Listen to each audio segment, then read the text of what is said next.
Okay, so good morning, or good afternoon, or what time is it? I don't know.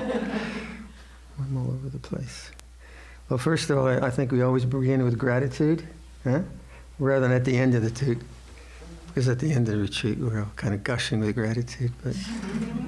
But I think Jane had a really difficult time getting this retreat together because of all the construction work.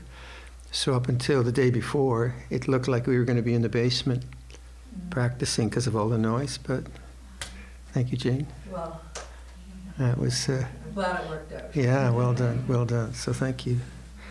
Well, how about starting with silence? Let's just meditate for a while, and then we'll do the usual, the 8 precepts and so on. Okay. So let's just sit for. Give me your clock. There we go. Let's sit for a while. To do the formal request for the group.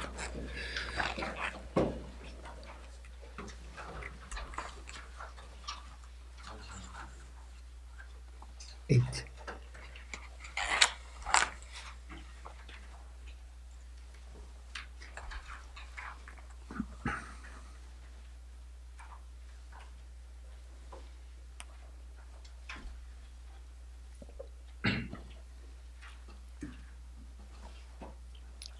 Focus, Moyam Bhante, Isra Rasa, or Ottosilani, Ichhava, Dutyampi, Moyam,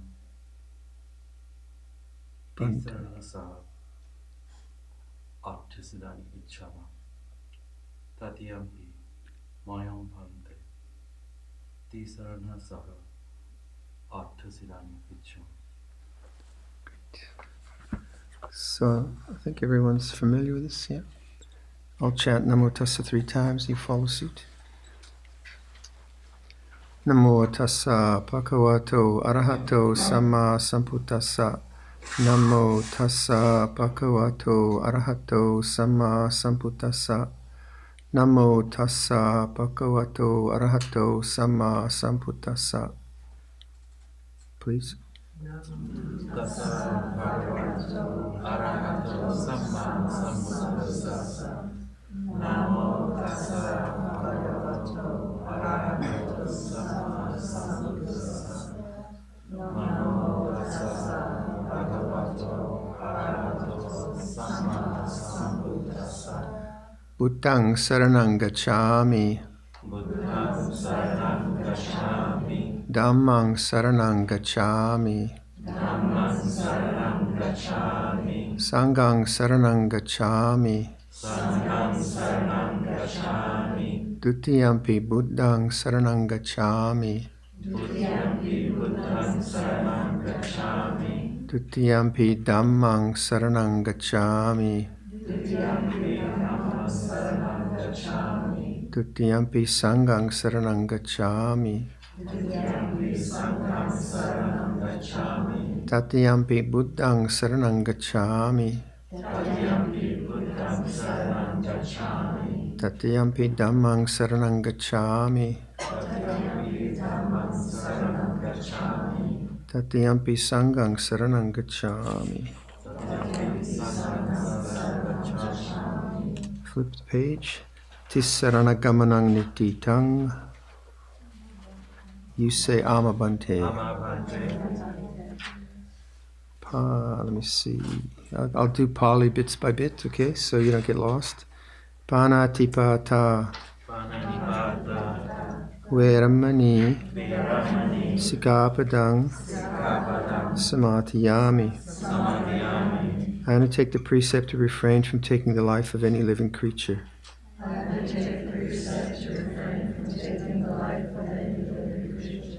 Adinadana.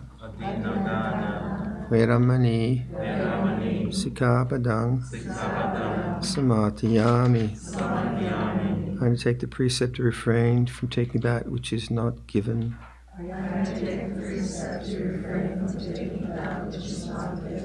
Brahmacharya. Veramani. Sikapadang. Samatiyami. I undertake the precept to refrain from any intentional sexual activity.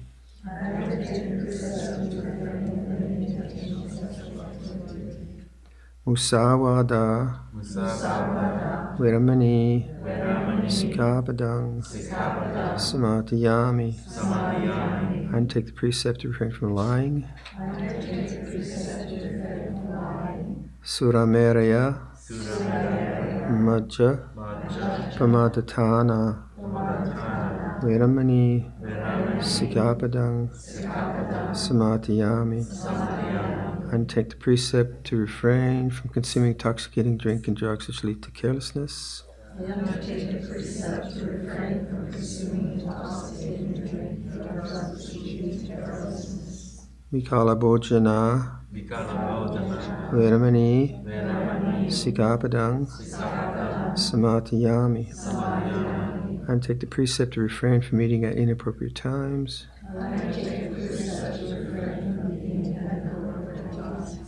Nachagita, Vadita, Visukatasana, Malaganda, Vilepana, Dharana, Mandana, Vipusanatana, Veramani, Sikkhapadang, Samadhiyami. I take the precept to refrain from entertainment, beautification, and adornment.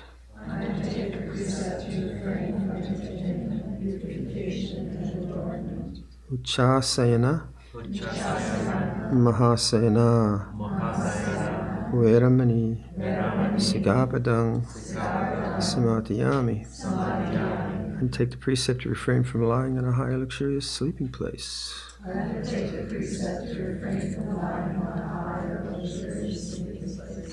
Flip the page. Imani, Atta, Sikkhapadani, Samadhiyami.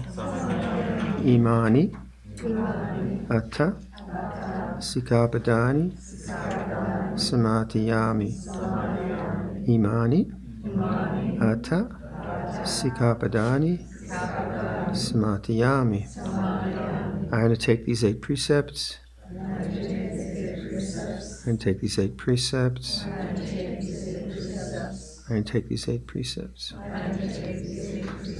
And this is my bit. Imani Atta Sikkhapadani Silena Sukhatingyanti Silena Bhoga Sampata Silena Niputingyanti Tasma Silang Visotaye. Sadhu, sadhu, sadhu.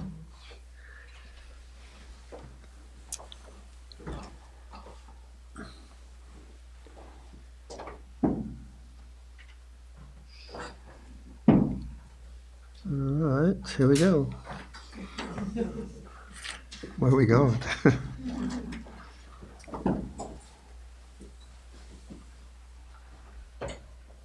Most of us have been practicing too long, probably, many years. So each of us will have a different sense of homage, Namo Tassa.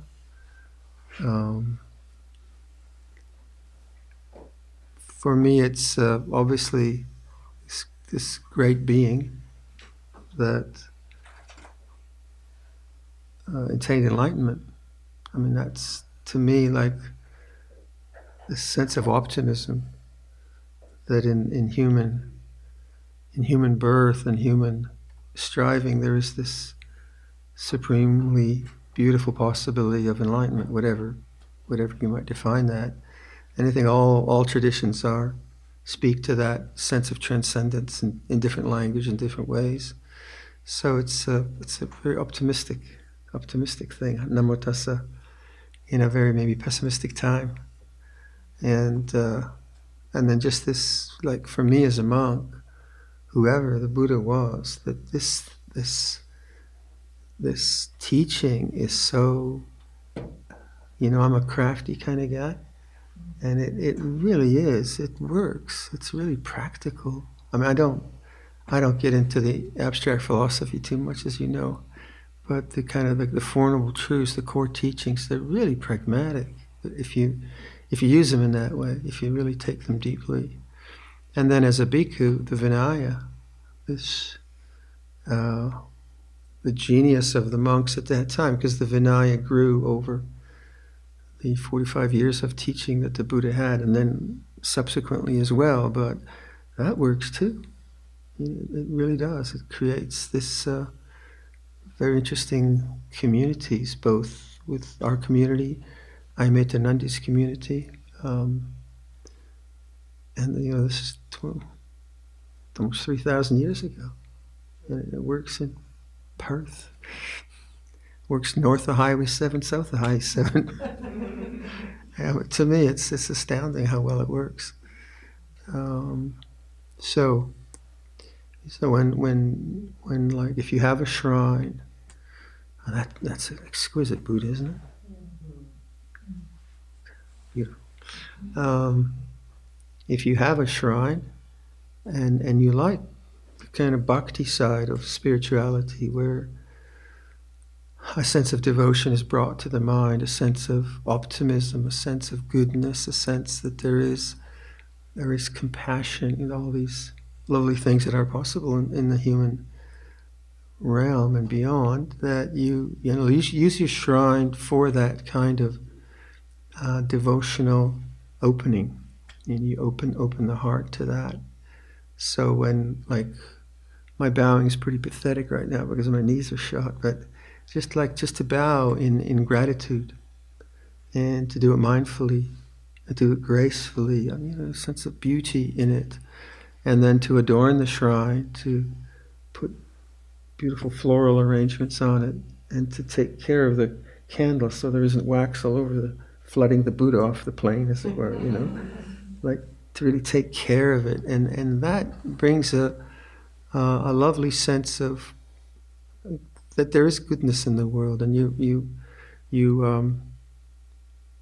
these kind of activities that are done day in and day out, especially in Asian cultures where that is part of family life, then it almost has a body memory, a perceptual memory, a visual memory that comes into you that reminds you of goodness.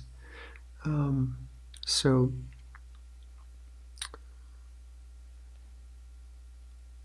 like quite often I'm just like talking with someone now who's having quite a difficult time in so many ways, and he's got a good background in Pali chanting. So I said, don't worry about it, go to Itipiso. Just do Itipiso Bhagavarahang, do it 108 times. And yeah, he can do that. The life situation is totally confused, and he's dealing with it. But how do you get out of that confusion? Itipiso Bhagavarahang Samma Sambuddhavijajara. You just kind of go for it. So there's that kind of embodied in memory ritual that leads the mind to associations and perceptions which are calming and hopeful. And that traditional spirituality has that, whether it's malas or whatever. So these devotional practices are, I see them as more and more important as I get older. And I was talking to Amar Siri the other day, and he said that all the great Indian masters, Ramakrishna, Sri Ramana, these great masters, they always went to bhakti after their enlightenment.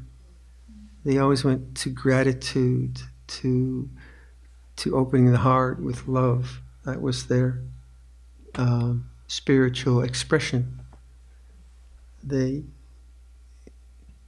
So like Sri Ramana's ashram, apparently, if you've been to Sri Ramana's ashram, those of you who've been to Tiruvannamalai, and he's got the shrine to his mother, which is a whole room, and there's the shrine to him, and just the kind of sense of devotion is really, really gorgeous there. So there is that part of spiritual life and Buddhist iconography which can be very, very uplifting. So for me, I don't know, some of you have been in my room. You wouldn't believe how many Buddhas I have. And I'm not a collector. They just kind of come to me, but I also have like pictures and shrine to my mom, and it's just lovely. Everywhere I look, I said, yeah, I like you. Yeah, you're a good one. Like all the imagery. I don't have the Grateful Dead or something up there. And so the imagery around me is just through time, it's just grown into this kind of lovely shrine that I have my teachers and so on. And pictures and images, they touch us, don't they? Like we all have pictures, don't we? Pictures of your kids or whatever you have.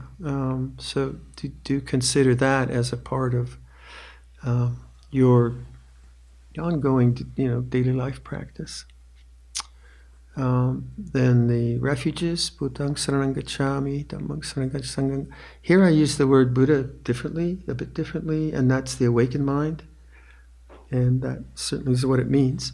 And Lompa Sameto's exhortation to us, those of you who have been following his talks, if not, you should be, have been fabulous. And his constant exhortation is trust and awareness. And really, trust and awareness, I would say, is like a refuge in Buddha. So when you say Buddha as person, then of course it's a bit theistic, dualistic, or whatever. But when you see that that word has a deep, deep meaning of awakened consciousness, then what does trust and awareness means? Refuge in Buddhaṃ saranam gacchāmi. And then Dhamma, truth of the way things are, not just dogmatic, scriptural positioning, because that's not what it's. The teachings are pointings; they're not dogmatic positions that we take. So the kind of pointers to reality, the way things are here and now, how it feels this way now, without all the commentary, Dhamma, and take refuge in the way things are. Be aware of the way things are. How can that be a refuge? Well, if there's trust. If there's trust. And don't trust that. We usually, we tend to trust as worry or complaining. Oh, we trust complaining. That's a good one, right? It's, you know what I mean? So when we say trust and awareness, it's not like it's not like a worldly dharma. If your neighbor's a crook, don't trust him. Put up a fence, right? But it's not some kind of naive trustfulness, yes, whatever. If you want to take my bank account, please go ahead. It's about the spiritual life. It's about the inner life. It's about something different. And so trust in Allah and tie your camel. That kind of a thing towards that. So like trust is a very, very interesting word, isn't it? It's a common word. Like when Lompa Sameta says trust and awareness. Yeah, okay, I know what that means. But do you? Do you really know what trust actually feels like? What's it actually like in your bones? What does that feel like? And then when you think about trust, well, trust is the opposite of desire. So if you look at the Four Noble Truths, and the cessation of suffering is the letting go of desire, and is that not trust? In one way to talk about it. So Buddhaṃ saranam gacchāmi is very profound. And it's not just a cultural piece, if you use it that way.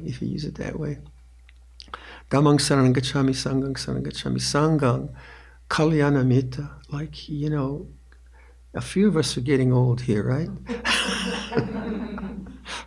And it ain't going to get better, I tell you.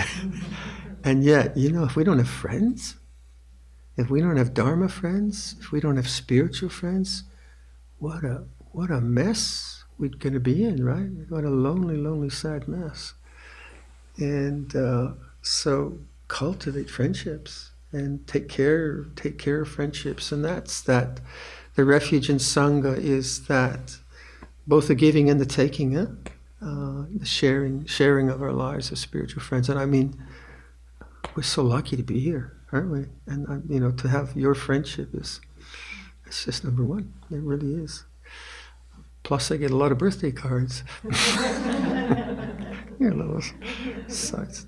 But these are great. These are beautiful parts of our life. So, in terms of just sometimes like settling your mind is really confused by something. Just Buddhang saranang gacchami, Dhammang saranang gacchami, Sanghang saranang gacchami, Buddhang saranang gacchami. Just something really, really simple, easy, and yet it preoccupies your thinking, worrying, conceptual, papancha mind. You just keep picking it up, that way. So if you've done that, like in a monastery we do that a lot, of course it comes quite easily, comes quite naturally. And then the precepts, well, basically, just behave, will you? Don't make a problem. And all the rest of it that we can think about. Obviously, the last precepts are renunciant precepts, they're not moral precepts, it's just kind of to make life simple. So that's the structure, and you need structures, as you know. So in a monastery runs really well because of good structures, not because we're all enlightened. It's because we have washing up rotas, and we have lay people who are in charge of the kitchen, and a monk who's in charge of guests, because we're well organized, because we have rules, we have structures, we have ways of functioning which are worldly smart, they're streetwise. And if you don't have that, then it's pretty hard to practice, because the confusion of life just takes you over. So that's why we have not just precepts, but we have lifestyles which are non-confusing. So that's a whole other piece. You can talk with each other, like how do you organize your, what are they called, RFPPs or something? What are they? When you get pension coming back, what's it called? What is it? RSPs. I don't have any RSPs. So that's important. It is, because actually I'm chatting with someone who is pretty broke and very old. And I think, whoa. I didn't think of that when I ordained, but it worked out okay. I did all right. But really take care of the worldly dharmas. That's very, very important. So obviously here we don't have to do that because of our good fortune that we have enough resources to be able to be on a retreat. We have people organizing a retreat. So thanks to everyone for that. So we can, on a retreat, we can try to put away the worldly dharmas. And the worldly dharmas are about time, self, preference, those kinds of things. So now we have a schedule. So if you like the schedule, great. If you don't like the schedule, too bad. Right? We're not going to have a meeting every morning at 8:30. Okay, how should we have the schedule? No, it's done. Simple. Then you can watch, liking and disliking. That's the freedom of that kind of structure. Diet, pretty good. Pretty good diet. And if it's not good enough for you, well, tough. Because, the complaining mind will complain. That's what it does, because it's used to complaining. And it's not that one says one shouldn't complain. One awakens to the feeling of complaining because one trusts in awareness rather than trusting in complaining.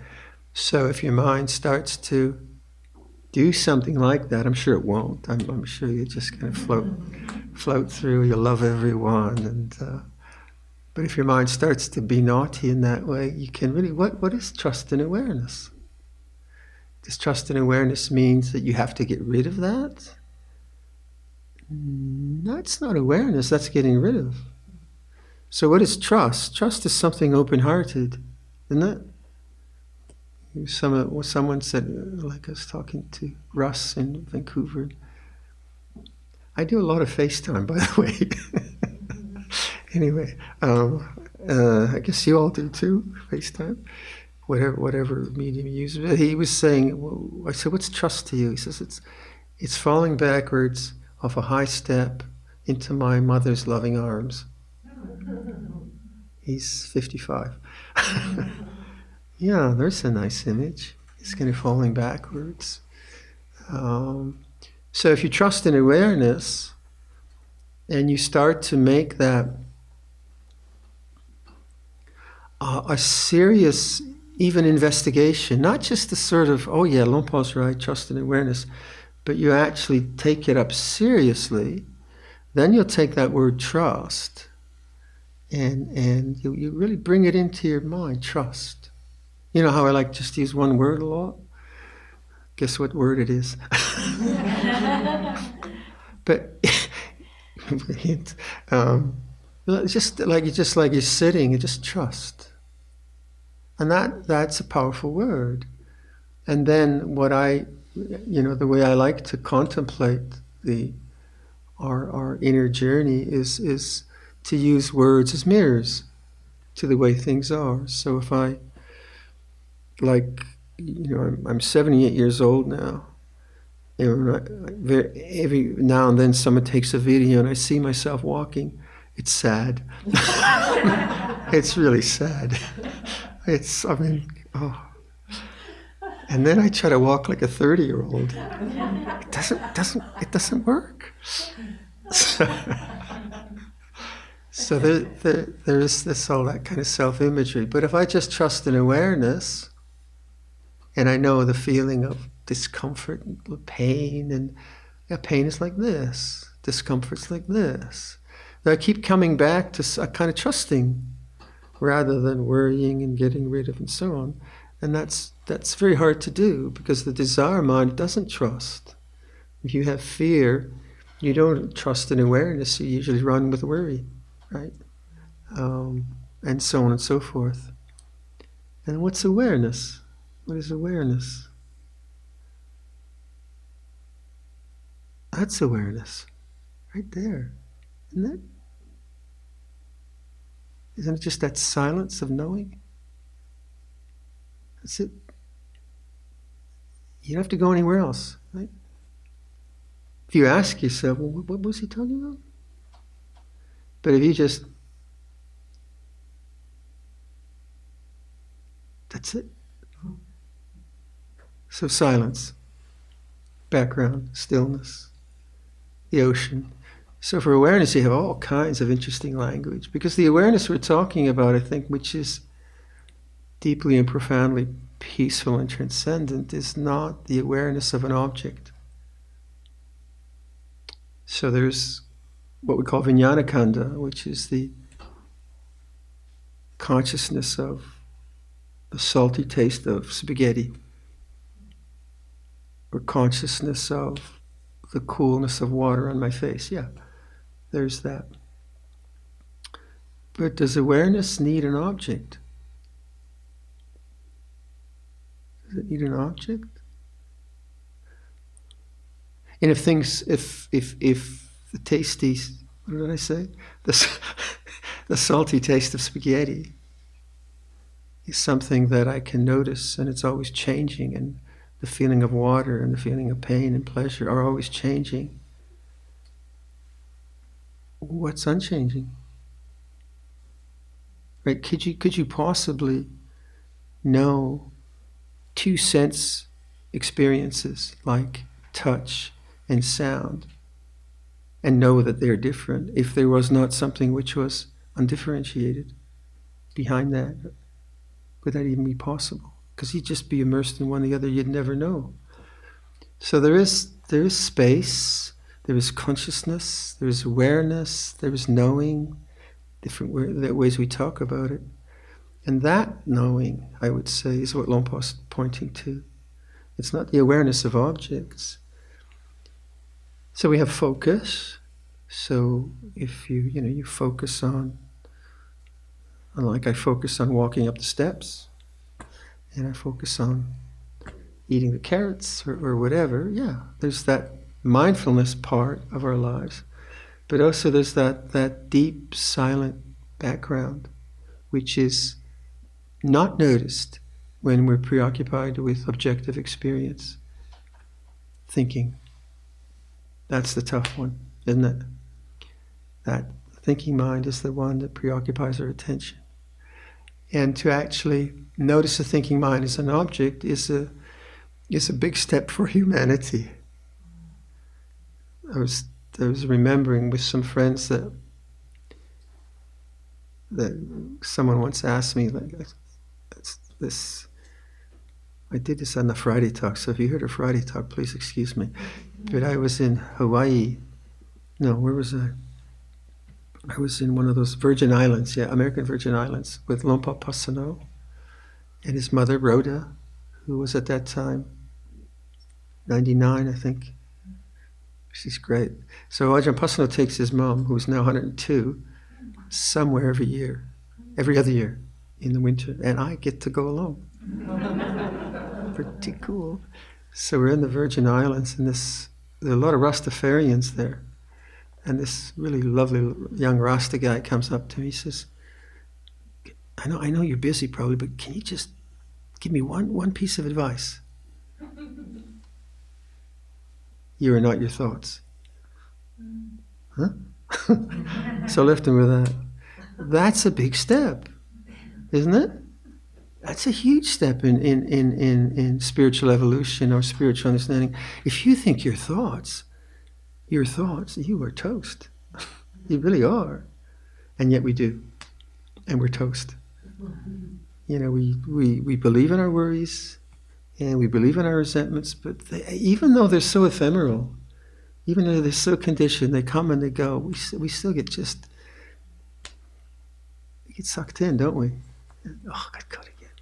So to awaken to the thinking mind is a bit of a task. And I think that's one of the big things of a retreat, is that we are awakening to the thinking mind as an object and beginning to trust in the background, the deep silence, and notice it even, by just looking at the river, by listening to the night sky, just simple things like that. We intuit. I think we all know this, obviously, otherwise we wouldn't be here, we'd be somewhere. So we all know this, and I think a retreat is just sort of maybe deepening, heightening, encouraging that intuition of silence, stillness, background. So those two together, I take it as the heart and silence, because trust for me is the heart, and it really is. It is love. That's what it has to be about. So anything which is inclining towards that. Kindness, generosity, forgiveness, compassion, all those things are inclining towards trust, to the open heart. Anything other than that is inclined towards desire. And then silence, stillness, non-becoming, all that. It's different language. So I like that model of background, foreground. I use that a lot. I know one of my friends, she says, well, I like deep sea. So there's the deep ocean, because she likes the image of the deep sea being deeply, deeply silent, and then the surface waves. Take your analogy, whatever. They're just analogies, that's all they are, but they're trying to point to something which is not an intellectual grasping. Silence isn't a thought, by the way. Statement of the obvious. Silence is not a conclusion. It could be a conclusion, but it's not an intellectual conclusion. So these are the things that I think are worthy of reflection. And of course, I'm a disciple of Lompa Samedos and Lompa Chas and many other beings. And he's been, if you've been listening to his talks, he's been encouraging us really strongly. Trust in awareness, just trust in it. And here's a man who's been doing the work for 60 years, and he's a diligent practitioner. He's really worked hard. So when we say trust and awareness, it's not so easy. You have to remind yourself a lot and be together with friends who do that. So I think that should kind of get us going for the retreat. So tomorrow morning, when you wake up, trust and awareness. So if your mind is grumbling, I had a bad night's sleep. Bad night's sleep feels like this. Or you can grumble until you start brushing teeth, and then, brushing teeth feels like this. Or you could grumble to breakfast. At some point you'll wake up. And then that awakened mind is, you're there. And you just have to sustain that. That's the challenge. Okay, we'll close there. Shall let's close with some chanting.